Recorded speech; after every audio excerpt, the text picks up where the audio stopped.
everyone, today I want to show you how to use the tape memory function of the JX3P. The tape memory function is a really old-fashioned style of storing data from a computer.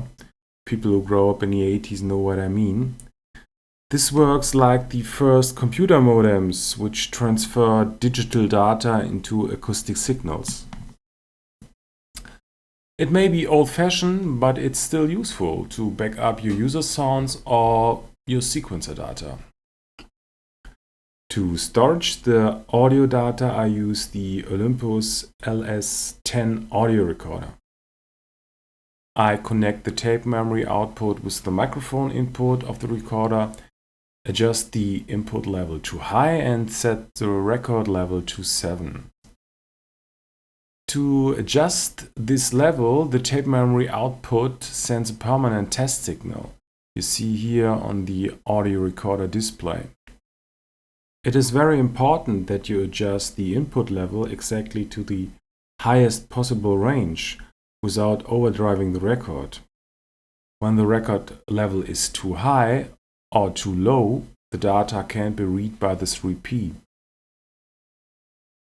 The most important tape memory commands you find under the program switches 11 to 16. In this example, we want to store all user sounds on bank C and D. If you want to store a specific sound, you can select the bank number after you push the Save button. But here we only have to wait a few seconds. The complete storage operation for all user sounds will start automatically. Now you see the storing operation, and you see that every sound number is lit up till the last one, that is D16.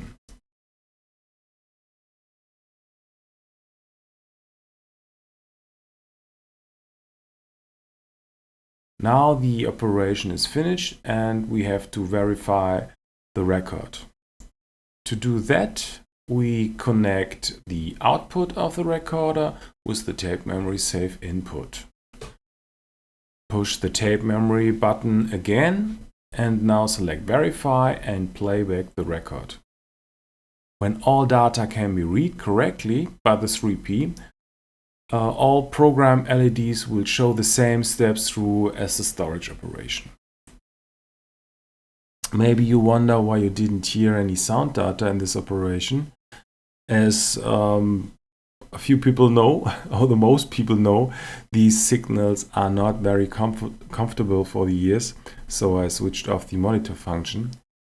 But don't worry, I add the whole audio data output file at the end of the video to enable you to load all of my sounds in U3P. The most of the sounds you may know from one of my past videos. Hopefully you can load this data. The key would be the output level of your playback source. Please write me in the comments if it works on your synthesizer or if not.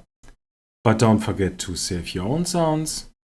And for all who don't want to hear these disturbing audio data signals, have to stop this video now. Thank you for watching and hope to see you next time.